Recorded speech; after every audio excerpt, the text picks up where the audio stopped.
Tesla, ये नाम सुनते ही आज लोगों के दिमाग में किसी साइंटिस्ट की फोटो नहीं बल्कि इलॉन मस्क की कंपनी आती है। लेकिन क्यों? इसके पीछे आखिर क्या वजह है कि इस ग्रेट साइंटिस्ट यानी निकोला टेस्ला का नाम तो लोग नहीं जानते, लेकिन उनके थॉट्स को, उनके इन्वेंशंस को आज भी लोग यूज करते हैं। निकोला टेस्ला वो आदमी थे जिन्होंने अपने करियर की शुरुआत उस साइंटिस्ट के अंडर काम करने से की थी, जिसके बाद उन्होंने फिजिक्स की सबसे बड़ी लड़ाई यानी वॉर ऑफ करंट्स में बुरी तरह से हरा दिया था। इनफैक्ट जब टेस्ला उस बड़े साइंटिस्ट के यहाँ काम करते थे तब उसकी एक मशीन में कुछ प्रॉब्लम आ गई थी। उस साइंटिस्ट ने टेस्ला से वादा किया कि अगर वो मशीन ठीक कर देंगे तो वो टेस्ला को $50,000 देंगे। अब टेस्ला के लिए तो ये बाएं हाथ का काम था और उसने बिना किसी दिक्कत के उस मशीन को ठीक भी कर दिया। लेकिन जब बारी पैसे देने की आई तो उस साइंटिस्ट ने ये बोलकर पैसे देने से मना कर दिया कि कौन से पैसे, हम अमेरिकन तो ऐसे ही मजाक करते हैं। ये सुनकर टेस्ला ने ना कोई फाइट की और ना ही कोई आर्गुमेंट दिया। बस उसी दिन बिना कुछ कहे उन्होंने अपनी जॉब छोड़ दी और उसके बाद जो हुआ उसने पूरी की पूरी हिस्ट्री बदल कर रख दी। आगे जाकर टेस्ला ने इसी बड़े साइंटिस्ट को एक नहीं बल्कि तीन बार हरा दिया और ये बड़ा साइंटिस्ट कोई और नहीं बल्कि थॉमस अल्वा एडिसन था। वही एडिसन जिसने इलेक्ट्रिक बल्ब का इन्वेंशन किया था। लेकिन अब सवाल ये उठता है कि टेस्ला ने अपने कौन से इन्वेंशन से एडिसन को हरा दिया था, और अगर टेस्ला के इन्वेंशंस इतने ही ग्रेट थे तो आज उनके बारे में ज्यादा लोगों को पता क्यों नहीं? क्या इसके पीछे कोई बहुत बड़ी पावर थी जिसने जानबूझकर टेस्ला को हिस्ट्री से पूरी तरह से हटाने की कोशिश की थी? निकोला टेस्ला की इस वीडियो में हम एग्जैक्टली यही जानने की कोशिश करेंगे।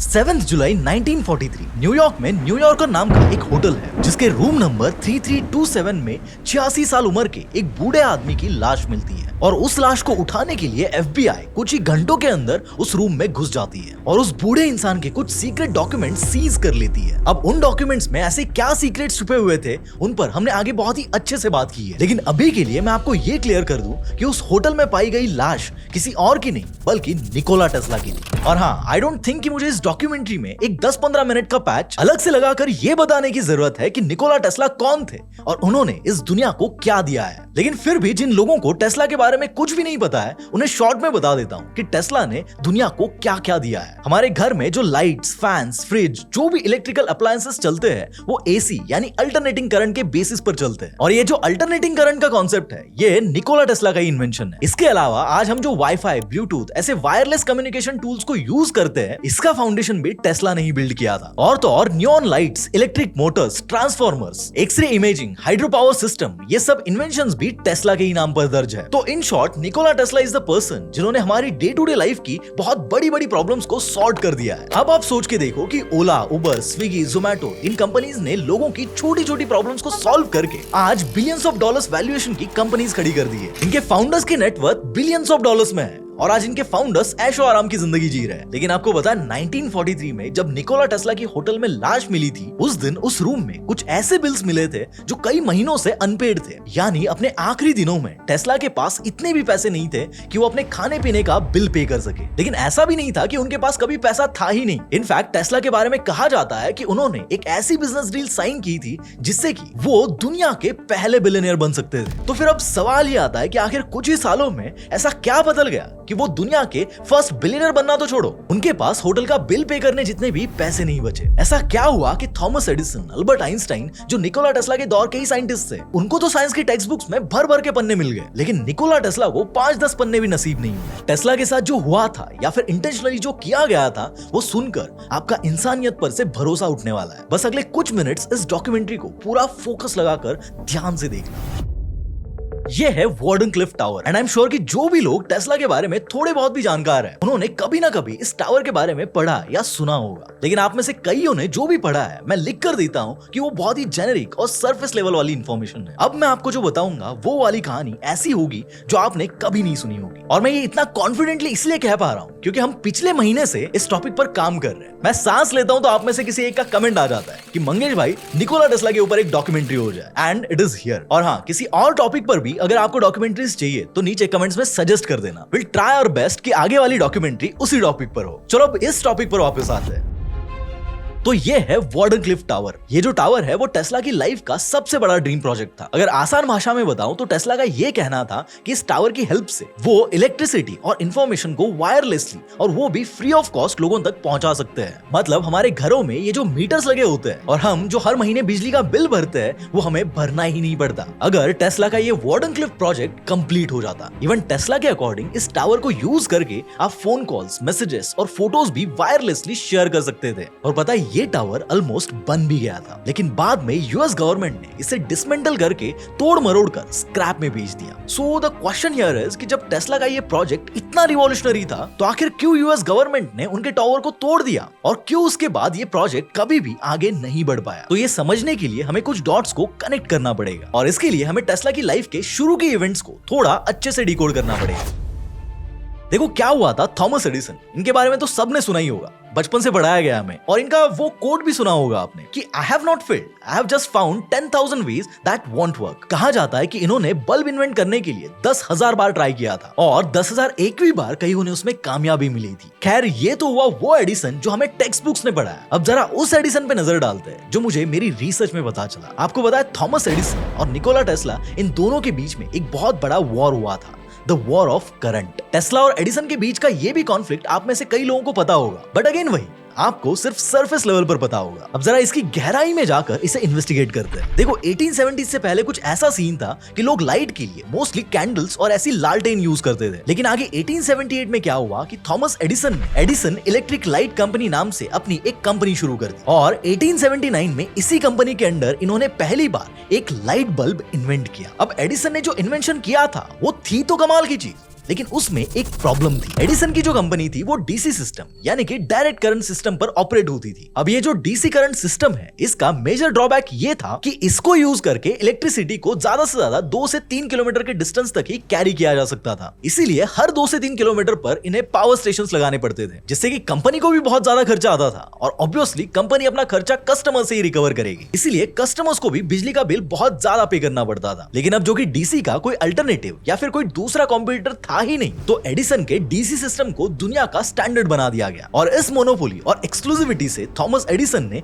बहुत पैसा बना लिया था। लेकिन फिर आता है साल 1887 और गेम में एंट्री होती है निकोला टेस्ला की। टेस्ला ने क्या किया कि खुद की एक इलेक्ट्रिक कंपनी शुरू कर दी और उसके अंदर कुछ ही महीनों में एक ऐसा इन्वेंशन दुनिया के सामने लाकर रख दिया जिसने पूरी इलेक्ट्रिक इंडस्ट्री को रिवोल्यूशनाइज कर दिया। एसी यानी अल्टरनेटिंग करंट, ये टेस्ला का सिस्टम था जो कि एडिसन के डीसी सिस्टम का डायरेक्ट कॉम्पिटिटर था। ये एसी सिस्टम डीसी के कंपेयर में इतना पावरफुल था कि जहां डीसी सिस्टम सिर्फ 2 से 3 किलोमीटर डिस्टेंस ही कवर कर पाता था, वही ये AC system hundreds of kilometre के डिस्टेंस में आसानी से इलेक्ट्रिसिटी को डिस्ट्रीब्यूट कर सकता था और ऊपर से ये डीसी के कंपेयर में बहुत सस्ता भी था। तो अब इससे हुआ क्या कि लोग धीरे धीरे डीसी को छोड़कर एसी सिस्टम को यूज करने लग गए। लेकिन इसी बीच निकोला टेस्ला एक ऐसी बिजनेस डील साइन करते हैं जो उनकी जिंदगी को हमेशा हमेशा के लिए बदल कर रख देती है।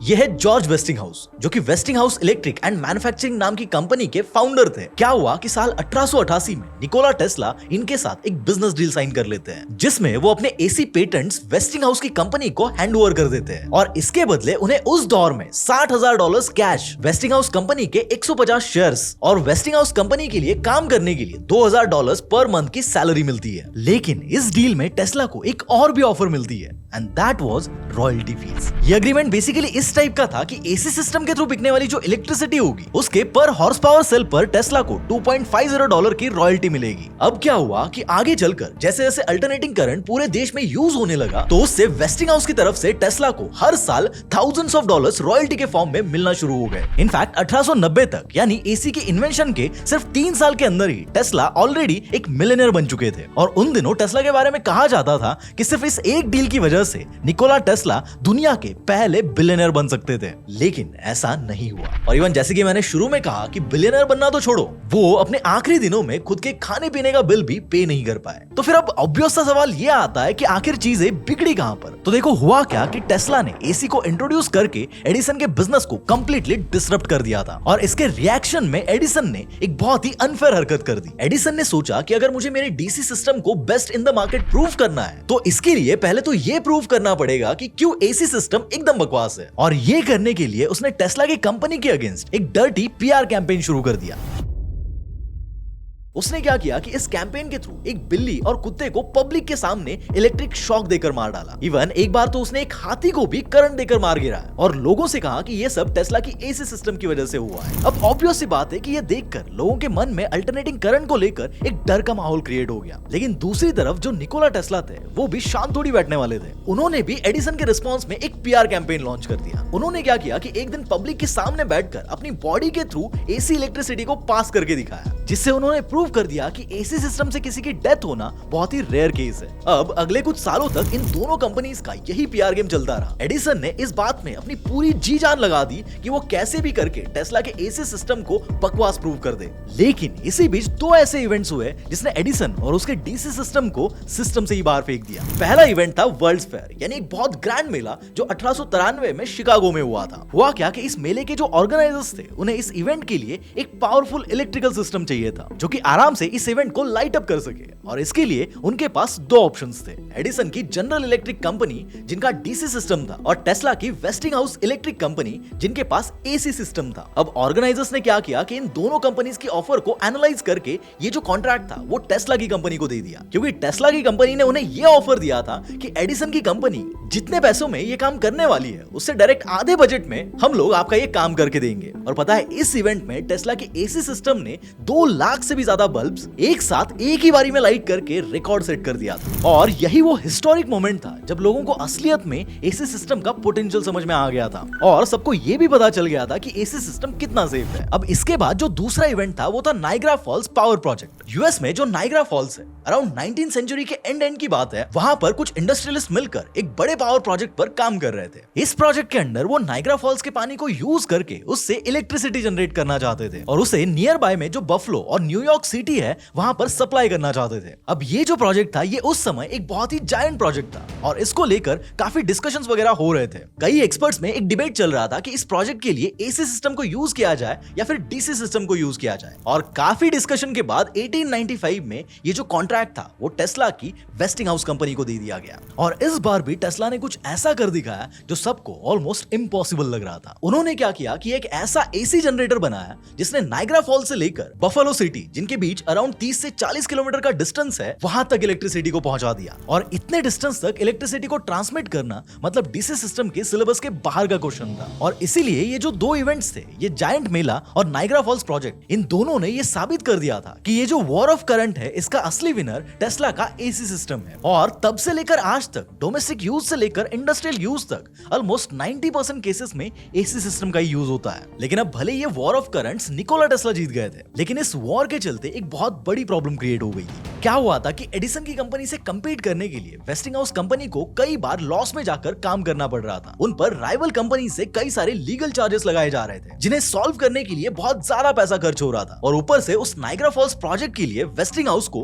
काफी सारा लोन भी लेना पड़ा था। अब इस सब के चक्कर में वेस्टिंगहाउस कंपनी के हालात कुछ ऐसे हो गए थे कि वो ऑलमोस्ट कोलैप्स होने की कगार पर आ चुकी थी। लेकिन दूसरी तरफ कुछ ऐसा सीन था कि जैसे जैसे मार्केट में एसी का यूज बढ़ रहा था वैसे वैसे टेस्ला की जो रॉयल्टी इनकम थी वो भी बढ़ते ही जा रही थी। और ये जो रॉयल्टी थी वो रेवेन्यू पर थी, ना कि प्रॉफिट्स पर। तो अब जॉर्ज वेस्टिंगहाउस को ये देखकर ऐसा लगा कि यहाँ पर एक तरफ कंपनी लॉस फेस कर रही है लेकिन टेस्ला की रॉयल्टी बढ़ते ही जा रही है। तो जॉर्ज वेस्टिंगहाउस ने यहाँ पर एक गेम खेला। वो टेस्ला के पास गए और उनसे कहा कि देखो, अगर हमारे बीच ये रॉयल्टी एग्रीमेंट ऐसे ही कंटिन्यू रहेगा तो हो सकता है कि जल्द ही हमारी कंपनी पर ताला लग जाए। और ये भी हो सकता है कि इस चक्कर में एडिसन का जो डीसी सिस्टम है वो हमारे एसी सिस्टम को ओवरटेक कर ले। इसलिए अगर कंपनी को बचाना है तो तुम्हें इस एग्रीमेंट का कुछ तो करना पड़ेगा। और पता है, जॉर्ज वेस्टिंगहाउस की बात सुनकर टेस्ला ने लिटरली उसी वक्त उस रॉयल्टी एग्रीमेंट को फाड़ दिया, जिससे कि वो दुनिया के फर्स्ट बिलियनर बन सकते थे।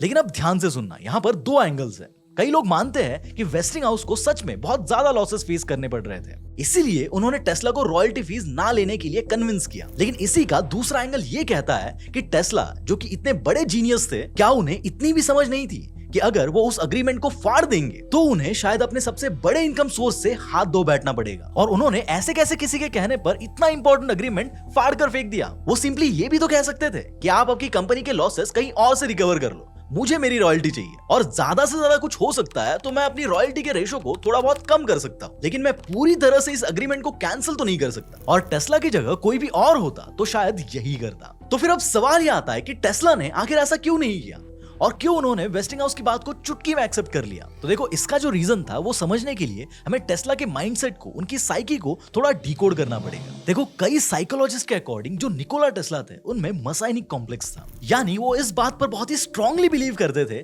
कि उनका इस दुनिया में पैदा होने का जो मिशन है, जो पर्पस है, वो ह्यूमैनिटी को सर्व करना है, ना कि पैसा कमाना। और अगर आप टेस्ला का ये कोट देखोगे तो वो कहते थे कि पैसे की वैल्यू उतनी नहीं है जितनी लोग सोचते हैं। मैंने मेरा सारा पैसा सिर्फ ऐसे एक्सपेरिमेंट्स में लगा दिया है जहां से मैंने ऐसी डिस्कवरीज की है जो इंसान की जिंदगी को थोड़ी आसान बना सकती है। और ये जो उनका कोट है वो कहीं ना कहीं उनकी लाइफस्टाइल में रिफ्लेक्ट भी होता है। वो लिटरली दिन में 20-20 घंटे काम करते थे, अकेले अकेले रहते थे, उनके पास कोई बिजनेस एडवाइजर नहीं था, कोई लीगल एडवाइजर नहीं था, और यहाँ तक कि उनकी प्रोडक्टिविटी, उनके काम पर कोई इंपैक्ट ना हो, इसलिए उन्होंने कभी शादी भी नहीं की। मतलब वो इस बात को फर्मली बिलीव करते थे कि उन्हें इस दुनिया में प्रॉफिट्स कमाने के लिए नहीं बल्कि ह्यूमैनिटी को सर्व करने के लिए भेजा गया है। लेकिन यहाँ पर एक बात है जो मैं हमेशा से मानते आया हूँ कि ह्यूमैनिटी और कॉर्पोरेट प्रॉफिट्स रात और सूरज की तरह है, दोनों कभी भी एक साथ नहीं दिखते। और एग्जैक्टली यही टेस्ला के केस में हुआ। मैंने शुरू में जो कहा था कि टेस्ला के पास आखिरी दिनों में होटल के बिल भरने तक के पैसे नहीं बचे थे, तो उसका रीजन भी यही था कि टेस्ला की ह्यूमैनिटी को सर्व करने वाली जो सोच थी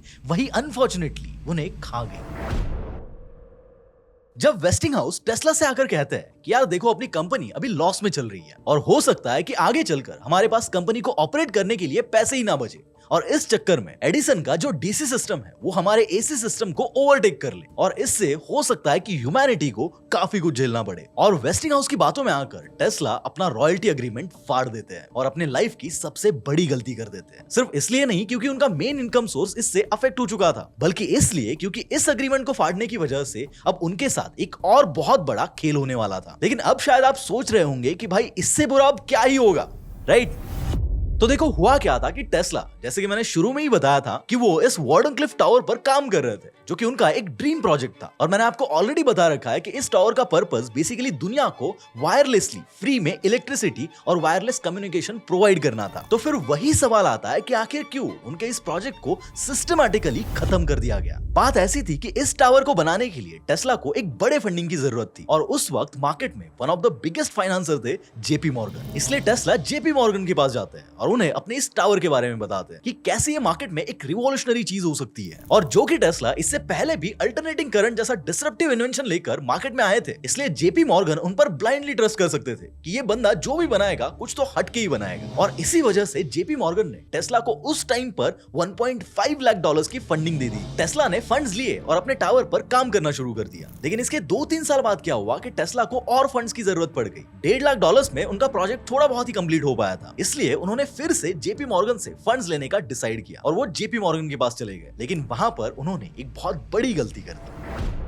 हुआ क्या था कि टेस्ला ने जेपी मॉर्गन से जो पहले $1.5 लाख लिए थे वो एक्चुअली झूठ बोलकर लिए थे। बात ऐसी थी कि उस वक्त जेपी मॉर्गन की जो भी मेजर इन्वेस्टमेंट्स थी वो मोस्टली ऑयल, कोल, गैस, ऐसे एनर्जी सेक्टर्स और इलेक्ट्रिसिटी कंपनीज में थी। और टेस्ला को पता था कि अगर वो उन्हें सच बोल देंगे कि वो इस टावर को बनाकर दुनिया को फ्री में इलेक्ट्रिसिटी बांटना चाहते हैं, तो नो डाउट जेपी मॉर्गन उन्हें फंडिंग के लिए मना कर देंगे। और ऑब्वियस सी बात है कि कोई भी इन्वेस्टर किसी कंपनी में इसलिए इन्वेस्ट करता है ताकि उसे वहां से कुछ रिटर्न मिले। लेकिन अगर कोई आकर कहे कि मैं आपसे इन्वेस्टमेंट लेकर आपकी कंपनी को बंद करवा दूंगा, तो वैसे बंदे को फंड्स देना तो दूर, वो उसे अपने चौकट पर भी खड़ा नहीं करेगा। और ये बात टेस्ला भी बहुत अच्छे से जानते थे। इसलिए उन्होंने जेपी मॉर्गन को फंडिंग को लेकर कन्विंस करने के लिए एक आइडिया लगाया। टेस्ला ने जेपी मॉर्गन से कहा कि ये जो टावर मैं बना रहा हूं वो बेसिकली वायरलेस कम्युनिकेशन के लिए यूज होगा। उस टाइम पर मोस्टली खत वगैरह लिखे जाते थे और किसी को मैसेज भेजना बहुत ज्यादा डिफिकल्ट था। और उसी बीच मार्कोनी नाम का एक साइंटिस्ट था जो सेम टेक्नोलॉजी पर काम कर रहा था। तो टेस्ला ने जेपी मॉर्गन को ये बोलकर कन्विंस किया कि मार्कोनी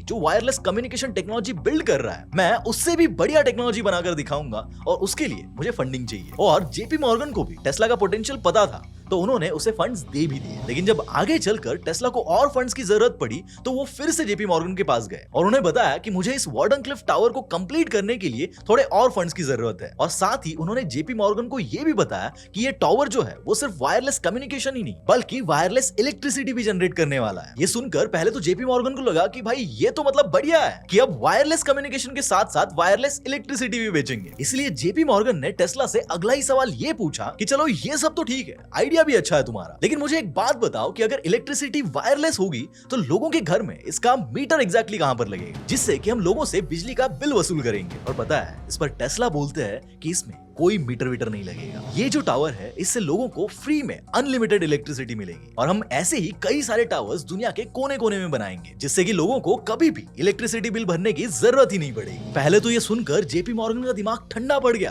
कि भाई ये बोल क्या रहा है। मॉर्गन ने सोचा कि यार मैंने इसे $1.5 लाख दिए ताकि ये कुछ ऐसा बिल्ड करे जिससे कि मैं मिलियंस ऑफ डॉलर्स कमा सकता हूँ। लेकिन मिलियंस ऑफ डॉलर्स कमाना तो छोड़ो, उल्टा टेस्ला का ये टावर जेपी मॉर्गन के बने बना एम्पायर को भी खत्म कर सकता था। और इसी वजह से जेपी मॉर्गन ने टेस्ला को फंड्स देने से क्लियरली मना कर दिया। और ना सिर्फ खुद ने मना किया, बल्कि जेपी मॉर्गन ने उस टाइम के सभी बड़े इन्वेस्टर्स को ये क्लियरली बोल दिया था कि कोई भी इन्वेस्टर टेस्ला के इन्वेंशंस में इन्वेस्ट नहीं करेगा। और सिर्फ वार्डन क्लिफ टावर में ही नहीं, बल्कि टेस्ला के किसी भी तरह के किसी भी इन्वेंशन में इन्वेस्ट नहीं करेगा। यानी जेपी मॉर्गन ने एक तरह से टेस्ला को सिस्टमैटिकली ब्लैकलिस्ट कर दिया था। अब आप मुझे बताओ कि एक साइंटिस्ट के पास अगर पैसा ही नहीं बचेगा तो क्या वो खाक इन्वेंशंस करेगा? इसीलिए टेस्ला का इंटेंट कितना भी अच्छा क्यों ना हो, लेकिन उनके पास अपने इन्वेंशंस के लिए कैपिटल ना होने की वजह से वो जीते जी मर चुके थे, या फिर कह लो कि बहुत ही स्मार्टली और सिस्टमैटिकली मार दिए गए थे।